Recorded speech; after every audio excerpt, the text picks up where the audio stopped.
नमस्कार, यह है रेडियो एक्टिव 90.4 FM भागलपुर और आपने सुनना शुरू कर दिया है वरिष्ठ जनों पर केंद्रित हमारा विशेष रेडियो कार्यक्रम हमारे बुजुर्ग हमारा अभिमान का अंतिम एवं 24वां एपिसोड। हमारे बुजुर्ग हमारा अभिमान ये सिर्फ एक कार्यक्रम नहीं बल्कि एक मिशन था, एक ऐसा प्रयास जिसने न केवल हमारे बुजुर्गों की आवाज को सुनने का मंच दिया बल्कि उनके अनुभवों, संघर्षों और सपनों को भी समझने की कोशिश की गई। ये केवल शब्दों का संगम नहीं था बल्कि भावनाओं की गहरी नदी थी जो हमारे श्रोताओं के दिलों तक बहती रही। एक ऐसा सफर जिसमें हमने हर पड़ाव पर बुजुर्गों की तकलीफों को सुना, उनकी उम्मीदों को जाना और उनके अनुभवों से कुछ नया सीखा।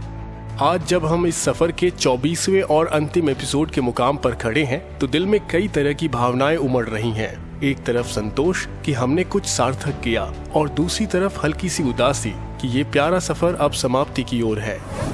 इस पूरे सफर को संभव बनाने का श्रेय जाता है सामाजिक न्याय एवं अधिकारिता मंत्रालय और सामुदायिक रेडियो एसोसिएशन को, जिन्होंने इस पहल को देश भर के लगभग 200 प्रतिष्ठित रेडियो स्टेशनों तक पहुंचाने में महत्वपूर्ण भूमिका निभाई।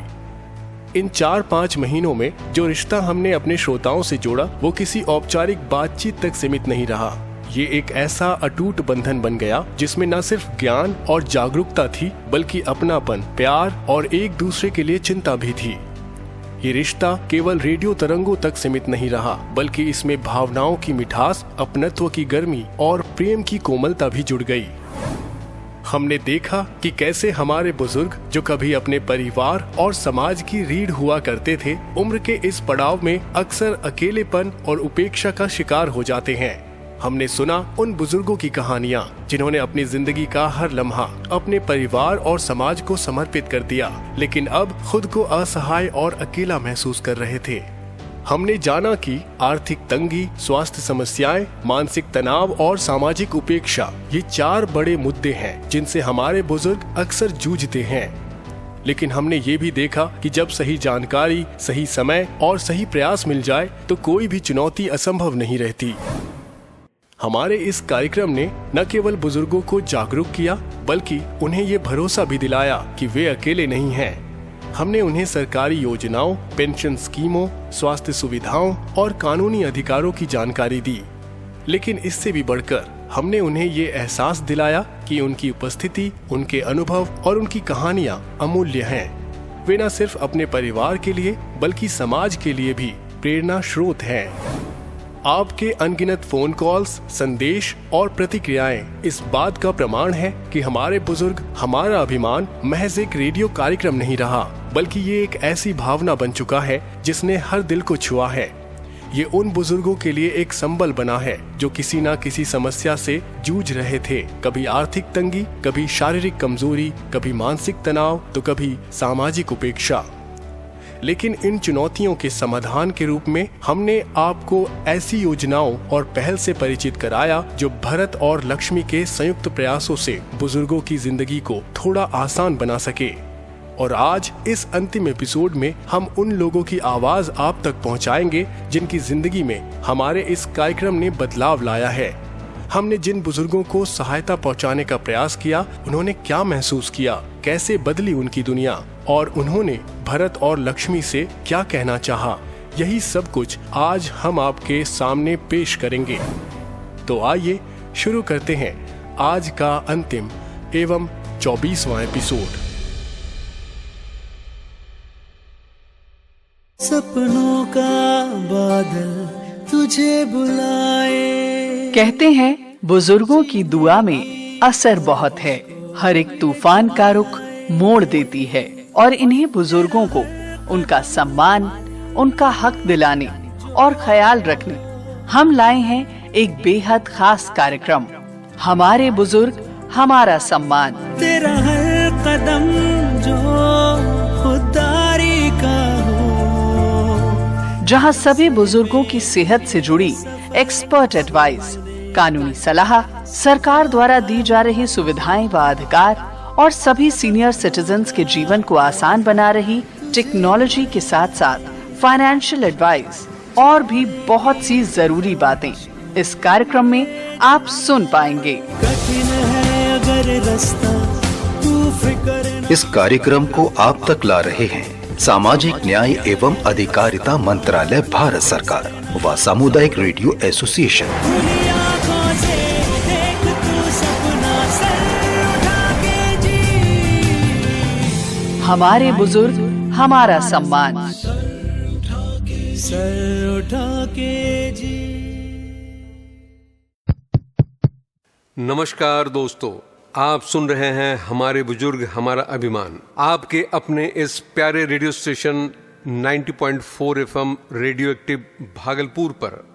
मैं हूं आपका प्यारा दोस्त भरत और मेरे साथ हैं मेरी प्यारी पोती लक्ष्मी। जी दादाजी, और आज का एपिसोड बेहद खास है क्योंकि आज हम जानेंगे कि हमारे इस प्रयास ने वास्तव में बुजुर्गों की जिंदगी में क्या बदलाव लाए हैं। बिल्कुल लक्ष्मी, हमने अब तक न सिर्फ सरकारी योजनाओं की जानकारी दी बल्कि उन बुजुर्गों की कहानियां भी सुनाई जिनकी जिंदगी में इन योजनाओं ने रोशनी भरी। आज हम उन्हीं से सुनेंगे कि कैसे इस कार्यक्रम ने उनकी दुनिया बदल दी। और हाँ दादाजी, आज हमारे पास कुछ बहुत ही खास मेहमान भी हैं जो अपनी अनुभव हमारे श्रोताओं के साथ साझा करेंगे। सचमुच? तो आइए इस अंतिम एपिसोड में जानते हैं उन सच्ची कहानियों को जिन्होंने यह साबित किया कि जब सही जानकारी, सही समय और सही प्रयास मिल जाए तो हर बुजुर्ग का जीवन सम्मान और सुकून से भरा हो सकता है। तैयार हैं? हमारे इस खास एपिसोड में पहली कहानी हमारे बुजुर्ग मित्र की है जिन्होंने सामाजिक न्याय एवं अधिकारिता मंत्रालय की एक महत्वपूर्ण योजना का लाभ उठाकर अपनी जिंदगी में बड़ा बदलाव किया। जब हमने पहली बार इनसे मुलाकात की थी तब परिस्थितियां कुछ और ही थी, लेकिन अब उनकी कहानी एक मिसाल बन चुकी है जो बताती है कि अगर सही समय पर सही जानकारी और समर्थन मिल जाए तो कोई भी बाधा बड़ी नहीं होती। तो आइए देर न करते हुए हम सीधे उन्हीं से सुनते हैं कि उनका अनुभव कैसा रहा। आंटी जी, आप गवर्नमेंट स्कीम के बारे में जानते हैं? वो पेंशन ही ले रहे हैं। कब से? पेंशन हो गए मेरे को 10-12 साल हो गए। अच्छा, पेंशन होती है तो जिंदगी थोड़ी आसान लगती है। तो कितनी ज्यादा मदद मिल जाती है आपको पेंशन से?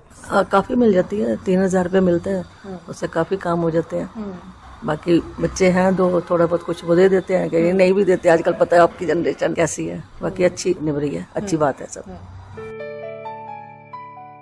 आंटी जी, जैसे कि आंटी जी ने बताया कि वो पेंशन ले रहे हैं, क्या आपको भी पेंशन मिलती है?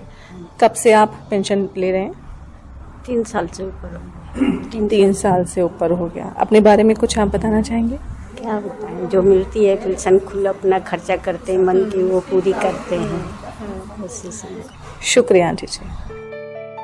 60+ जो और बुजुर्ग हैं उनके लिए आप क्या कहना चाहेंगे? ठीक है, सब मैं कह रही हूँ अपनी लाइफ अच्छी जिए। अगर ये पेंशन गवर्नमेंट दे रही है तो उसका एंजॉय करें अपनी लाइफ को। तो ठीक है, किसी के ऊपर डिपेंड होने की जरूरत नहीं है। इतने से काफी खर्चे हमारे पूरे हो जाते हैं इससे। ठीक है अपने जी, खर्चे पूरे हो जाते हैं अपने। जी।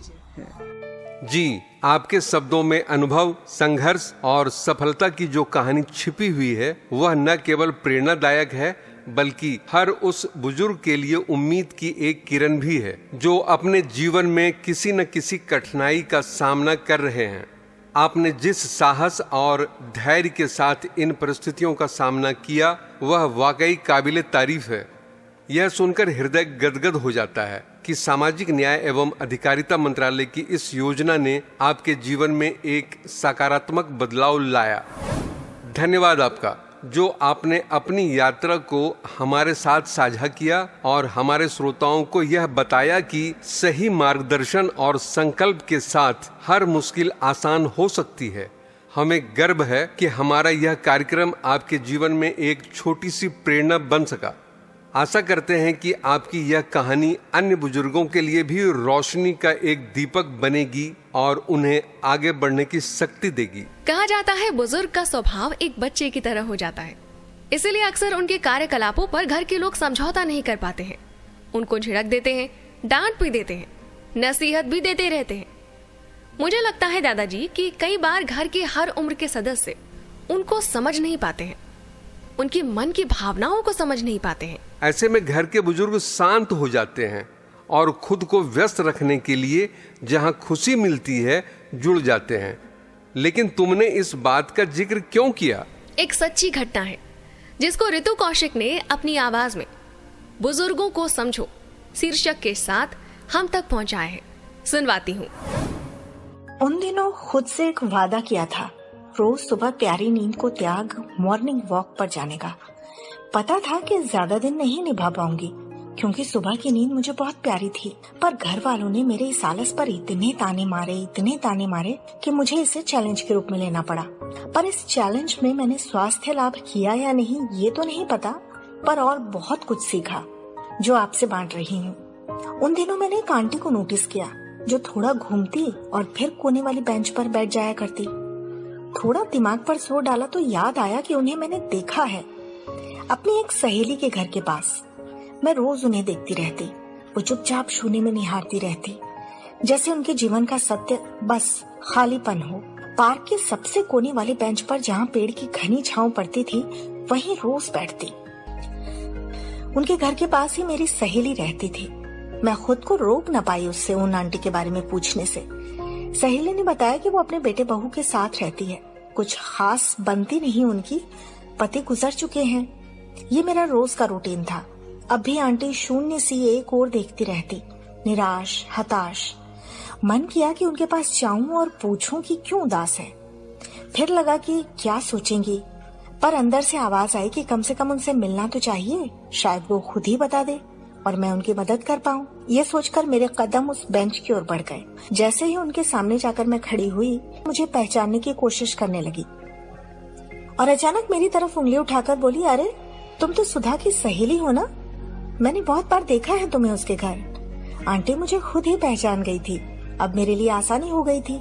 मैं उनके पास बैठ गई और कहा, जी मैं सुधा की सहेली ही हूँ, मैंने भी आपको कई बार देखा है वहाँ। फिर आंटी से कई औपचारिक बातें हुई, पढ़ाई की, घर की और इधर उधर की। अच्छा लगा उनसे बात करके, पर उन्होंने और कुछ नहीं बताया। शायद घर की बात बाहर नहीं करना चाहती थी, और वैसे भी ज्यादातर बाहर वाले किसी की मुश्किल को हल करने के बजाय मजाक ज्यादा उड़ाते हैं, इसलिए हर किसी से मन की बात बांटना ठीक नहीं होता। और मैं तो उनसे अभी अभी मिली थी, मुझे भला वो क्यों बताती। फिर 2 दिन तबीयत खराब के कारण मैं वॉक पर नहीं जा पाई। तीसरे दिन निगाह आंटी को ही ढूंढ रही थी। नजर इधर उधर दौड़ाई तो आंटी बेंच पर ही थी और उनके पास ही बेंच पर एक अंकल भी थे, उन्हीं के हम उम्र, सर पर कैप थी। वो आंटी से बात कर रहे थे, ऐसे जैसे बहुत पुराने दोस्त हों। मैंने पहली बार आंटी के चेहरे पर वो निश्चल हंसी देखी, खिलखिलाती हंसी जो सब कुछ लुटा देने पर भी नहीं मिलती।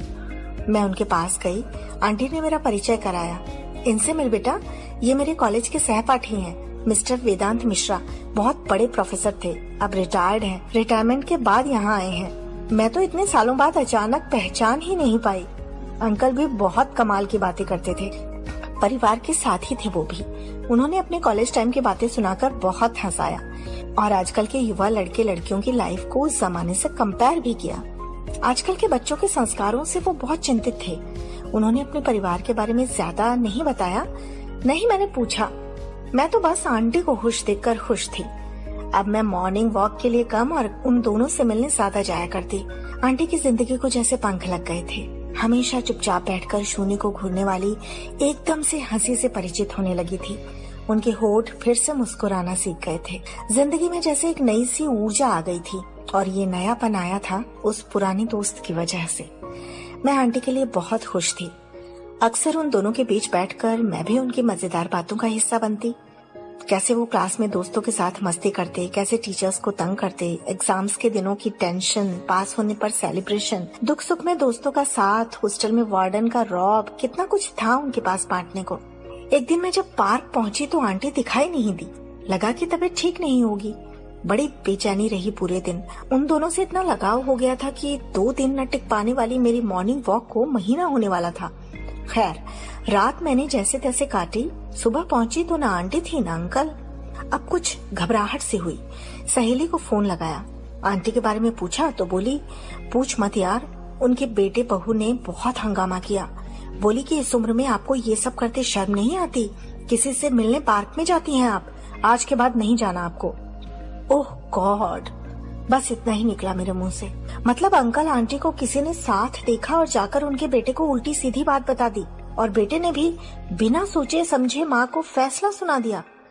कैसी दुनिया है ये भगवान, जहाँ लोगों को बस गंदगी दिखाई देती है। शायद अंकल के साथ भी ऐसा ही हुआ हो। मेरा दिमाग काम नहीं कर रहा था। मुझे बार बार आंटी का वो निराशा से भरा चेहरा और फिर खिलखिलाता चेहरा याद आता और मैं तिल मिलाकर रह जाती। अरे अगर अपने पुराने साथी से चंद बातें करके 2 पल हंस लेता है कोई, तो किसी को क्या समस्या हो सकती है उससे। बस पुरुष स्त्री का एक ही रिश्ता है क्या दुनिया में? मैं अपने अंतर्मन से सवाल किए जा रही थी और झुंझलाई जा रही थी लोगों की मानसिकता पर। दूसरे दिन अनचाहे कदमों से गई पार्क में तो अंकल बैठे थे। मुझे देख खुश हुए और आंटी के बारे में पूछा कि सब ठीक है ना। मैं उनसे कुछ नहीं छुपा पाई। सुनकर बोले, बेटा ये दुनिया ऐसी ही है, किसी के लाख रोने पर भी पास नहीं आता कोई, और कोई खुश हो तो उनसे देखा नहीं जाता। बेचारी शकुंतला, मेरे कारण क्या क्या सुनना पड़ा उसे। कॉलेज टाइम में कितने अच्छे दोस्त थे हम। मैं उसके घर जाता और वो परिवार सहित मेरे घर आया करती। दोनों परिवारों में कितना प्यार था। उसके पिता मुझ पर अपने बेटे जितना विश्वास करते थे। आज ये सब सुनते तो क्या होता। छी, कितनी गंदगी भरी है लोगों के दिमाग में, कहकर वो धम्म से बेंच पर बैठ गए। मैं उन्हें देखती रही, अविचल, लगातार। कोई मदद भी तो नहीं कर सकती थी उनकी। 1-2 आदमी से लड़ना होता तो लड़ जाती, पर इस दुनिया से कैसे लड़ती। सोए हुए लोगों को तो जगा देती, पर जागते लोगों को कैसे जगाती। भारी मन से वापस आ गई ये सोचते हुए कि काश उम्र के इस पड़ाव पर घर में उस घुटन भरी जिंदगी के बजाय वो भी अपने मुताबिक सुकून की सांसें ले पाते। काश उनके चेहरे पर वो निश्चल मुस्कान खिली रहती।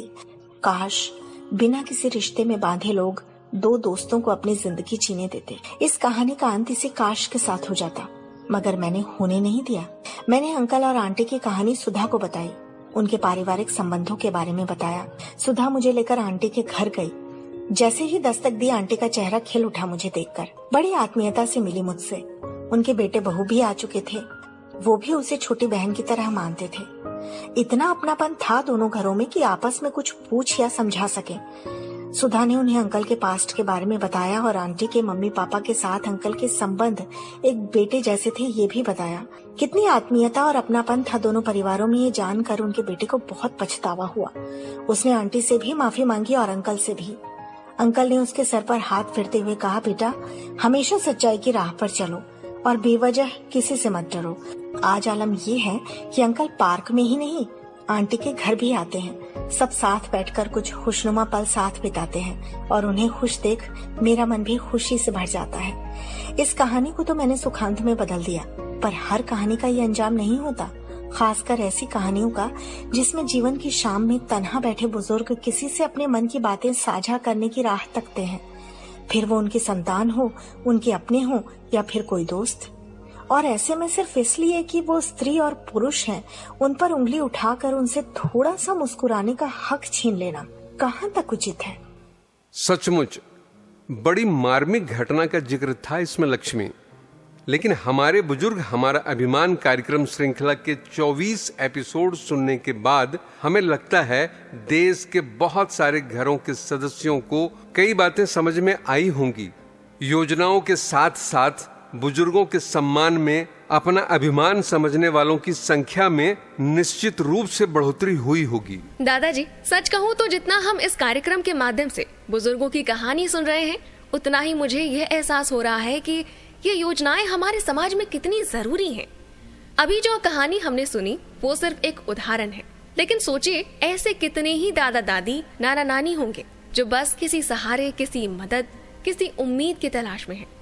जब तक उन्हें यह मदद नहीं मिलती तब तक उनकी जिंदगी में निराशा का अंधेरा छाया रहता है। लेकिन जैसे ही कोई योजना उनकी मदद करती है, वैसे ही उन्हें महसूस होता है कि वे अकेले नहीं हैं। बस वहीं से उनकी जिंदगी में एक नई रोशनी, एक नई ऊर्जा आ जाती है। बिल्कुल सही कहा लक्ष्मी। मैं तो कहता हूँ बुजुर्ग हमारी समाज की रीढ़ की हड्डी हैं। उनके बिना यह समाज अधूरा है। हम सभी उन्हीं के अनुभवों से सीखकर बड़े हुए हैं, लेकिन जब उनकी जरूरतों का समय आता है तब अगर हम मुंह मोड़ लें तो यह समाज भला कैसे आगे बढ़ सकता है। यह योजनाएं कोई दान या एहसान नहीं हैं, बल्कि यह हमारे बुजुर्गों के अधिकार हैं। सरकार द्वारा चलाई गई ये पहल उन्हें वह आत्मसम्मान और सुविधा देती है जिनकी उन्हें नितांत आवश्यकता होती है।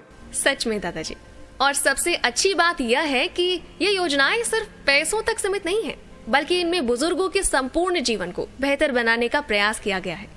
मसलन कुछ योजनाएं उन्हें आर्थिक सहायता देती हैं, कुछ उनके स्वास्थ्य का ध्यान रखती हैं, तो कुछ उनकी सामाजिक सुरक्षा को सुनिश्चित करती हैं। अब डिजिटल इंडिया के तहत भी कई योजनाएं चलाई जा रही हैं ताकि बुजुर्गों को सरकारी सेवाओं का लाभ घर बैठे मिल सके। और अब हम अपने कार्यक्रम में एक बेहद खास मेहमान को आमंत्रित कर रहे हैं, जिनका योगदान इन योजनाओं को जमीन तक पहुंचाने में बेहद अहम रहा है। हमारे साथ मौजूद हैं DSWO यानी जिला सामाजिक कार्य अधिकारी, जो लगातार यह सुनिश्चित करने में जुटे रहते हैं कि सरकार की ओर से चलाई जा रही लाभकारी योजनाएं सही तरीके से उन बुजुर्गों तक पहुंचे जिन्हें इनकी सबसे ज्यादा जरूरत है। ये योजनाएं सिर्फ कागजों तक सीमित ना रहे, बल्कि वास्तविक जीवन में भी इनका प्रभाव दिखे, यही इनका मुख्य उद्देश्य है। सबसे पहले तो मैं इस इनिशिएटिव का डिपार्टमेंट की तरफ से भी वेलकम करूंगी, और आप लोगों के प्रोग्राम से मुझे ऐसे लगता है कि जो लोगों में अवेयरनेस है वो काफी बड़ी है, पेंशन को लेके भी और जो ओल्ड एज के जो राइट्स हैं उनको लेके भी, क्योंकि आपका जो प्रोग्राम है वो लगातार चलता रहा है तो लोगों की कुछ भी इश्यूज कई बार उनको नहीं पता होता है कि पेंशन के लिए कैसे अप्रोच करना है डिपार्टमेंट में। जी मैम, हमारे लिए जो ओल्ड एज पेंशन है, कोई भी जो 60 प्लस है उनके लिए ओल्ड एज पेंशन है, वो डिपार्टमेंट में आके अपनी पेंशन बनवा सकते हैं। इसके लिए क्री डिपार्टमेंट जो है उनके साथ हम लोगों का कोलैबोरेशन रहता है, तो कोई भी अपनी फैमिली, एक सिंपल सी फैमिली आईडी लेके क्री डिपार्टमेंट के पास जाएंगे और अपनी रिक्वेस्ट दिलवा देंगे कि हमने ओल्ड एज पेंशन बनवानी है। उसके बाद उनकी पेंशन आनी स्टार्ट हो जाती है। इसके अलावा भरण पोषण जो है वो एक हमारी स्कीम है, जिसमें अगर किसी ओल्ड एज पर्सन को अपने फैमिली में कोई डिस्प्यूट है उनके, तो एक सिंपल सा एप्लीकेशन हमारे डिपार्टमेंट में दे सकते हैं और हम उनके मैटर्स जो है उनको रिजोल्व करने की अपनी तरफ से पूरी कोशिश करते हैं। से भी रिक्वेस्ट करना चाहूंगी कि ऐसे प्रोग्राम कम्युनिटी लेवल पे चलते रहेंगे, ताकि रेडियो का टाइम है और रेडियो अभी भी ऐसा नहीं है कि लोग नहीं सुनते हैं, हम भी सुनते हैं, मतलब सभी सुनते हैं। जो रेडियो आपकी जो पहल है उसके लिए आई एम रियली थैंकफुल कि आप लोगों ने हमें भी अप्रोच किया और आप कंटिन्यूअसली उस प्रोग्राम को कर रहे हैं। Thank you. आपका बहुत बहुत धन्यवाद। पहले के समय में बुजुर्गों को अपने हक के लिए दफ्तर दफ्तर भटकना पड़ता था। कई बार तो लंबी कतारों में खड़े रहना उनके लिए मुश्किल हो जाता था और कुछ तो इतनी तकलीफ में होते थे कि आवेदन भी नहीं कर पाते थे। लेकिन अब सरकार ने यह सुनिश्चित किया है कि अधिकतर योजनाएं ऑनलाइन उपलब्ध हों, ताकि जरूरतमंद बुजुर्ग घर बैठे ही इन सुविधाओं का लाभ उठा सके। और यह सब संभव हो पाया है समाज में जागरूकता बढ़ने के कारण। जब तक हम खुद इन योजनाओं के बारे में नहीं जानेंगे, तब तक हम अपने आसपास के बुजुर्गों को इनके लाभ नहीं दिलवा सकते। हाँ दादाजी, कई बार तो ऐसा होता है कि योजनाएं होती हैं, सुविधाएं भी उपलब्ध होती हैं, लेकिन जानकारी के अभाव में हमारे बुजुर्ग उन तक पहुंच ही नहीं पाते। और अगर वे आवेदन करने के लिए किसी से मदद मांगे तो कभी कभी लोग उन्हें गुमराह भी कर देते हैं। यह वाकई दुखद है। तभी तो हमारा यह कार्यक्रम इतना महत्वपूर्ण है। हमें अपने श्रोताओं के माध्यम से यह संदेश देना है कि अगर आपके आसपास कोई बुजुर्ग हैं जिन्हें इन योजनाओं की जानकारी नहीं है, तो उनकी मदद कीजिए। उन्हें बताइए कि सरकार ने उनके लिए क्या क्या सुविधाएं दी हैं, और अगर वे खुद आवेदन करने में असमर्थ हैं तो उनके लिए आगे आइए, क्योंकि लक्ष्मी, हमारी जिम्मेदारी सिर्फ अपने घर तक सीमित नहीं रहनी चाहिए। अगर हम एक सभ्य समाज बनाना चाहते हैं तो हमें अपने पड़ोस, अपने गलियों, अपने शहर में रहने वाले बुजुर्गों का भी ख्याल उतना ही रखना होगा जितना हम अपने परिवार के बुजुर्गों का रखते हैं। बिल्कुल दादाजी, और इसी सोच के साथ हमें अपनी इस पहल को आगे बढ़ाना होगा। आज जब हम इस अंतिम एपिसोड को रिकॉर्ड कर रहे हैं, तो मैं एक बात जरूर कहना चाहूंगी। यह कार्यक्रम यहीं समाप्त नहीं हो रहा, बल्कि एक नई शुरुआत है। जो हमने ज्ञान अर्जित किया, जो कहानियां सुनी, जो सीख मिली, उन्हें अपने जीवन में उतारने की जरूरत है। यह बदलाव तभी संभव होगा जब हम ना सिर्फ सुने, बल्कि अपनी ओर से एक छोटा सा कदम भी उठाएं। वाह लक्ष्मी, क्या बात कही है तुमने। यही तो असली भावना है इस कार्यक्रम की, सिर्फ बातें नहीं बल्कि कार्रवाई भी। और इसी उम्मीद के साथ हम आगे बढ़ते हैं और जानते हैं कि हमारे अगले मेहमान इस योजना के बारे में हमें और क्या क्या जानकारी दे रहे हैं। दोस्तों, अब वक्त आ गया है कि हम कुछ और प्रेरणादायक कहानियां सुने उन बुजुर्ग दोस्तों से जो न केवल इन योजनाओं के लाभार्थी हैं बल्कि हमारी प्रेरणा भी हैं। जब हम किसी योजना के बारे में सुनते हैं तो यह जानना भी उतना ही जरूरी हो जाता है कि इसका असली असर जमीन पर कैसा हो रहा है। क्या ये योजनाएं वास्तव में हमारे बुजुर्गों के जीवन में बदलाव ला रही है? क्या उनका दैनिक जीवन पहले से बेहतर हुआ है? इन्हीं सब सवालों के जवाब में हम मिलेंगे सीधे उन बुजुर्गों से जिन्होंने इन योजनाओं का लाभ उठाया है और अपने जीवन को नई दिशा दी है। हम स्वागत करते हैं श्री नरेंद्र जी का, जो हमें अपनी कहानी सुनाने जा रहे हैं। नरेंद्र जी न केवल इस योजना के लाभार्थी हैं बल्कि हमारे अच्छे दोस्त भी बन चुके हैं। नमस्कार नरेंद्र जी, स्वागत है आपका हमारे इस खास कार्यक्रम हमारे बुजुर्ग हमारा अभिमान में। कैसी तबीयत है आपकी? अरे भाई नमस्ते नमस्ते। सबसे पहले तो मुझे इस कार्यक्रम में बुलाने के लिए बहुत बहुत धन्यवाद। देखिए, सच कहूँ तो जब पहली बार मैंने इस योजना के बारे में सुना था तो मुझे यकीन ही नहीं हुआ कि सरकार सच में बुजुर्गों के लिए इतना कुछ कर रही है। हमें तो हमेशा यही लगता था कि बुजुर्गों को उनकी किस्मत के भरोसे छोड़ दिया जाता है, लेकिन जब मैंने खुद इस योजना के लिए आवेदन किया और हर महीने मेरे खाते में जब पेंशन आने लगी तो मुझे एहसास हुआ कि बदलाव सच में आ रहा है। पहले क्या था कि किसी न किसी से मदद मांगनी पड़ती थी। घर के छोटे मोटे खर्चों के लिए भी बेटे बहू के आगे हाथ फैलाना अच्छा नहीं लगता था, लेकिन अब जब ये पेंशन मिलने लगी है मुझे किसी पर निर्भर रहना नहीं पड़ता। अब तो मैं अपनी छोटी छोटी इच्छाएं भी पूरी कर सकता हूँ। अगर चाय पीने का मन है तो खुद जाकर चाय की टपरी पर दोस्तों के साथ बैठकर गप्पे मार सकता हूँ। यहाँ तक कि पिछले हफ्ते मैंने अपनी नातिन के लिए एक छोटा सा तोहफा भी खरीदा। पहले ये सब करना बहुत मुश्किल था क्योंकि हर खर्चे को बड़ी सोच समझकर करना पड़ता था। अब मैं पहले से ज्यादा आत्मनिर्भर महसूस करता हूँ। जीवन में एक नई ऊर्जा आ गई है। जब इंसान आर्थिक रूप से आत्मनिर्भर होता है तो उसकी इज्जत भी बनी रहती है। अब तो मेरे पोते पोती भी मुझे बोलते हैं, दादू आप तो बहुत कूल हो गए हैं। तो बस ये पेंशन नहीं, मेरे लिए सम्मान की पेंशन है। वाह नरेंद्र जी वाह, सच में आपकी यह कहानी सुनकर दिल खुश हो गया। आपने बिल्कुल सही कहा, आर्थिक आत्मनिर्भरता में सिर्फ पैसों की बात नहीं होती बल्कि इसमें आत्मसम्मान और स्वाभिमान की भी बात होती है। जब इंसान अपने दम पर अपनी जरूरतें पूरी करता है तो उसका आत्मविश्वास भी दोगुना हो जाता है। और आपकी यह बात सुनकर मुझे पूरा यकीन है कि जो भी बुजुर्ग इस समय हमारे कार्यक्रम को सुन रहे हैं उनके अंदर भी यह प्रेरणा जागी होगी कि वे इस योजना का लाभ उठाएं और अपने जीवन को पहले से बेहतर बनाएं। और दोस्तों, यह तो सिर्फ एक उदाहरण है। हमारे देश में ऐसे लाखों बुजुर्ग हैं जो इस योजना से लाभान्वित हो रहे हैं और अपने जीवन को एक नए जोश के साथ जी रहे हैं। अगर आपके आसपास भी कोई बुजुर्ग है जिन्हें इस योजना की जानकारी नहीं है तो यह आपकी जिम्मेदारी बनती है कि आप उन्हें इसके बारे में बताएं और उनकी मदद करें। तो नरेंद्र जी, एक आखिरी सवाल, अगर आपको इस योजना के बारे में पहले से ही पता चल जाता तो क्या आपको लगता है कि आपका जीवन और पहले ही बेहतर हो जाता? अगर मुझे ये पहले पता होता तो मैं इतनी चिंता में नहीं रहता। कई सालों तक मैं सोचता रहा कि बुजुर्ग होने का मतलब सिर्फ दूसरों पर निर्भर रहना है, लेकिन अब समझ आया कि अगर सही समय पर सही जानकारी मिल जाए तो बुजुर्ग भी अपने जीवन को सम्मान और खुशी से जी सकते हैं। इसीलिए मैं सभी बुजुर्गों से कहना चाहूंगा, डरिए मत, शर्माइए मत, यह आपका अधिकार है। और जब सरकार आपके लिए इतना कर रही है तो आपको भी आगे बढ़कर इन योजनाओं का लाभ उठाना चाहिए। बहुत ही बढ़िया बात कही आपने नरेंद्र जी। हम आपका तहे दिल से शुक्रिया अदा करते हैं कि आपने अपनी यह प्रेरणादायक कहानी हमारे साथ साझा की।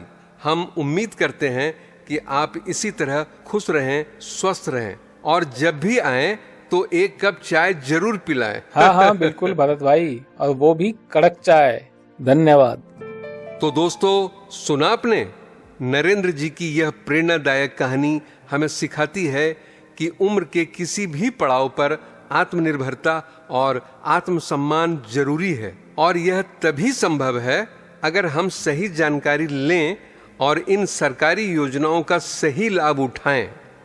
अगर आप भी इस योजना के बारे में जानना चाहते हैं तो हमारे साथ बने रहिए, क्योंकि आगे हम आपको विस्तार से बताएंगे कि कैसे आप या आपके परिचित इन सुविधाओं का लाभ ले सकते हैं। आज का यह खास कार्यक्रम सिर्फ सूचनाओं तक सीमित नहीं है, बल्कि यह उन जिंदगियों की सच्ची कहानियों को आपके सामने लाने का प्रयास है जो इन योजनाओं से बदल गई हैं। आज हम आपको उन बुजुर्गों से मिलवा रहे हैं जिनसे पिछले 5 महीनों में हमारी रेडियो की टीम ने खुद जाकर मुलाकात की, उनकी बातें सुनी, उनके अनुभव साझा किए और सबसे अहम बात, उनके जीवन में आए बदलावों को करीब से महसूस किया। ये वे लोग हैं जिन्होंने न केवल सरकार की इन योजनाओं का लाभ उठाया, बल्कि अब वे आत्मनिर्भर और खुशहाल जीवन जी रहे हैं। हमारी टीम ने शहर के अलग अलग हिस्सों में जाकर यह जाना कि बुजुर्गों को जिंदगी में किन किन समस्याओं का सामना करना पड़ता है। हमने देखा कि कई बुजुर्ग ऐसे थे जो पहले आर्थिक तंगी, स्वास्थ्य समस्याओं और सामाजिक उपेक्षा का सामना कर रहे थे, लेकिन जब उन्हें सही समय पर सही मदद मिली, चाहे वो फाइनेंशियल एडवाइस हो, एक्सपर्ट की सलाह हो, पेंशन हो या फिर हेल्थ सपोर्ट, तो फिर उनका जीवन ही बदल गया। तो दोस्तों, बने रहिए हमारे साथ, क्योंकि अब हम आपको मिलवाने जा रहे हैं उन बुजुर्गों से जिनकी जिंदगी में आया है एक नया उजाला। मेरा नाम जीपी गांधी है और मैं इनकम से रिटायर हूँ एज ए ITO, और पेंशन ठीक ठाक मिल जाती है और बच्चे आज्ञाकारी हैं। अपना काम भी करता हूँ मैं। सुबह 10 बजे दुकान पे जाता हूँ, जैसे ऑफिस में जाता तैसे दुकान पे जाता हूँ, रात को 8 बजे जाता हूँ। बच्चे ठीक ठाक हैं, कोई ऐब नहीं है कि किसी पर। और बच्चे हमसे मांगते हैं, सुबह उठते ही कहते हैं नहीं पापा जी मुझे इतने पैसे दे दो, लो जी। अपनी मम्मी से मांगते हैं। बिल्कुल संपन्न है, किसी प्रकार कोई ऐप नहीं है। बहुत धन्यवाद। मेरा नाम रविंदर कुमार है और मैं काफ़ी टाइम से, कई सालों से ये रेडियो के प्रोग्राम सुनता आ रहा हूँ, और उसमें मुझे ये बुजुर्गों का एक शो सुनने का मौका मिला, तो उसमें मुझे काफ़ी सारी जानकारियों के बारे में पता चला, जिससे मुझे काफ़ी लाभ हुआ कि बुजुर्गों के लिए क्या क्या ये सरकार अपनी क्या क्या योजनाएं निकालती है। उससे मुझे काफ़ी सहायता मिली। मेरी माताजी हैं जो बुजुर्ग हैं और उनको मोतियाबिंद की दिक्कत थी, तो मैं उनका आँखों का इलाज कराने के लिए यहीं के जो सरकारी अस्पताल है वहाँ पे गया। तो वहाँ पे मैं इसी योजनाओं के तहत मैंने उसकी सहायता ली और वहाँ पे जाके मैंने ये ऑपरेशन करवाया। सारा कुछ फ्री में ही हो गया। तो इन योजनाओं का काफ़ी लोगों को तो पता ही नहीं चलता, लेकिन अब जब से ये रेडियो के प्रोग्राम आने शुरू हुए हैं तब लोगों को इसका फ़ायदा भी होता है और योजनाओं का भी पता चलता है। मेरे घर में और भी 3-4 बुजुर्ग हैं, तो जिनको अब आगे जितनी भी योजनाएं होंगी उनका मैं पूरा से पूरा फ़ायदा उठाने की कोशिश करूँगा। अब काफ़ी योजनाओं का मुझे पता चल गया है, तो मैं अपनी तरफ से बहुत बहुत धन्यवाद देना चाहता हूँ। सोचिए, एक ऐसे इंसान की जिंदगी की कल्पना कीजिए जो वर्षों से आर्थिक तंगी झेल रहा था, जिसके पास रोजमर्रा के खर्चों के लिए भी पैसे नहीं थे, जो दूसरों पर निर्भर था और आत्मसम्मान की भावना धीरे धीरे कम होती जा रही थी। लेकिन जैसे ही उन्हें सरकार की पेंशन योजना के बारे में पता चला और लाभ मिलना शुरू हुआ, तो वे फिर से अपने पैरों पर खड़े हो गए। अब उन्हें किसी के आगे हाथ फैलाने की जरूरत नहीं पड़ती। वे अपनी इच्छाओं को पूरा कर सकते हैं, अपने लिए छोटे मोटे खर्च खुद उठा सकते हैं, और सबसे बड़ी बात, उनका आत्मसम्मान वापस लौट आया है। और दोस्तों, इस बदलाव में सबसे बड़ी भूमिका निभाई है ministry of social justice and empowerment और सामुदायिक रेडियो एसोसिएशन के इस अभियान ने। यह सिर्फ एक सरकारी पहल नहीं है, बल्कि एक संवेदनशील प्रयास है, जिससे हमारे बुजुर्गों को संवाद, सहारा और सम्मान मिला है। हमारे रेडियो नेटवर्क और इस मंत्रालय ने यह सुनिश्चित किया है कि हर बुजुर्ग की आवाज सुनी जाए, उन्हें समझा जाए और उनकी मदद की जाए।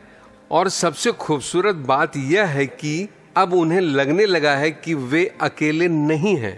अब वे अपने जीवन को न केवल सम्मान के साथ जी पा रहे हैं, बल्कि दूसरों के लिए प्रेरणा भी बन रहे हैं। पहले जो लोग खुद को बेबस और असहाय महसूस करते थे, अब वे अपने अनुभवों को दूसरों के साथ साझा कर रहे हैं। उन्हें भी इस योजना से जुड़ने के लिए प्रेरित कर रहे हैं और अपने आसपास के बुजुर्गों की भी मदद कर रहे हैं। यही तो असली बदलाव है, यही तो इस पहल की सबसे बड़ी सफलता है। दोस्तों, आज का यह एपिसोड जितना खास था उतना ही दिल को छू लेने वाला भी। हम सभी के जीवन में बुजुर्गों का एक अनमोल स्थान है। वे हमारे परिवार की जड़ें हैं, अनुभवों का खजाना हैं और हमारी संस्कृति और परंपराओं के सच्चे वाहक हैं। आज हमने उन सच्ची कहानियों को सुना जो यह साबित करती हैं कि अगर सही समय पर सहायता मिले तो बुजुर्गों की जिंदगी में बड़ा बदलाव लाया जा सकता है। सामाजिक न्याय एवं अधिकारिता मंत्रालय भारत सरकार द्वारा चलाई जा रही ये योजनाएं सिर्फ आर्थिक सहायता तक सीमित नहीं हैं। ये हमारे बुजुर्गों को उनका खोया हुआ आत्मसम्मान, उनका हक और समाज में उनकी गरिमा वापस दिलाने का प्रयास भी है। आज जिन कहानियों को हमने सुना, उन्होंने यह भी सिखाया कि बुजुर्गों की खुशियों में ही हमारी असली खुशी छिपी होती है। जब वे आत्मनिर्भर महसूस करते हैं, जब वे मुस्कुराते हैं, जब उन्हें किसी के आगे हाथ फैलाने की जरूरत नहीं पड़ती, तो उनके चेहरे की चमक ही हमें बताने के लिए काफी होती है कि हम सही दिशा में आगे बढ़ रहे हैं। और इसमें सरकार की यह पहल एक बहुत ही अहम भूमिका निभा रही है। सच में लक्ष्मी, यह सफर जितना खूबसूरत था उतना ही प्रेरणादायक भी। आज हमने जाना कि हमारी थोड़ी सी जागरूकता और सही जानकारी हमारे बुजुर्गों की जिंदगी में कितना बड़ा बदलाव ला सकती है। इसीलिए हमारी आप सभी श्रोताओं से यह गुजारिश है कि अगर आपके आसपास कोई बुजुर्ग हैं जिन्हें इन योजनाओं के बारे में पता नहीं है, तो उन्हें जरूर बताइए। हो सकता है आपकी दी गई एक छोटी सी जानकारी उनके लिए वरदान साबित हो। और हाँ दोस्तों, यह हमारी जिम्मेदारी भी बनती है कि हम अपने घर, अपने मोहल्ले, अपने शहर के बुजुर्गों के बारे में सोचें, उनसे बात करें और अगर उन्हें किसी मदद की जरूरत है तो उनका हाथ थामें। आखिरकार जब वे हमारे बचपन में हमारे लिए खड़े थे, तो अब हमारी बारी है कि हम उनके बुढ़ापे में उनके साथ खड़े रहें। तो दोस्तों, आज के इस खास एपिसोड के साथ हम इस अभियान के अंतिम चरण में पहुंच गए हैं।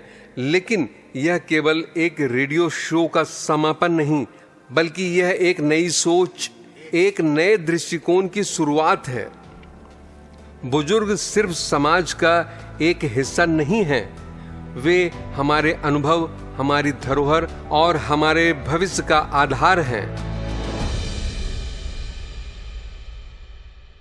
आइए मिलकर यह प्रण लें कि हम न केवल सरकार की इन योजनाओं का लाभ ज्यादा से ज्यादा लोगों तक पहुंचाएंगे, बल्कि अपने बुजुर्गों के प्रति संवेदनशीलता, प्यार और सम्मान को भी बढ़ावा देंगे। तो बस दोस्तों, पिछले 5 महीने के प्रेरणादायक सफर को अब यहीं विराम देते हैं। लेकिन हमारी बातचीत यहीं खत्म नहीं होती।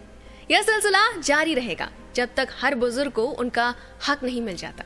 आप सभी श्रोताओं का इस पूरे अभियान में हमारे साथ रहने के लिए दिल से धन्यवाद। यह रेडियो शो भले ही समाप्त हो रहा हो, लेकिन आपकी जागरूकता और मदद की भावना हमें हमेशा जीवित रखेगी। हमेशा याद रखिए, हमारे बुजुर्ग हमारा अभिमान। तो इसी सकारात्मक संदेश के साथ हम लेते हैं विदा। मिलते रहेंगे नए विषयों, नई कहानियों और नई प्रेरणाओं के साथ। तब तक के लिए नमस्कार। नमस्कार। सपनों का बादल तुझे बुलाए। कहते हैं बुजुर्गों की दुआ में असर बहुत है, हर एक तूफान का रुख मोड़ देती है। कठिन है अगर रास्ता, तू फिक्र न। इस कार्यक्रम को आप तक ला रहे हैं सामाजिक न्याय एवं अधिकारिता मंत्रालय भारत सरकार व सामुदायिक रेडियो एसोसिएशन। खुली आँखों से देख तू सपना, सर उठा के जी। हमारे बुजुर्ग हमारा सम्मान। सर उठा के जी।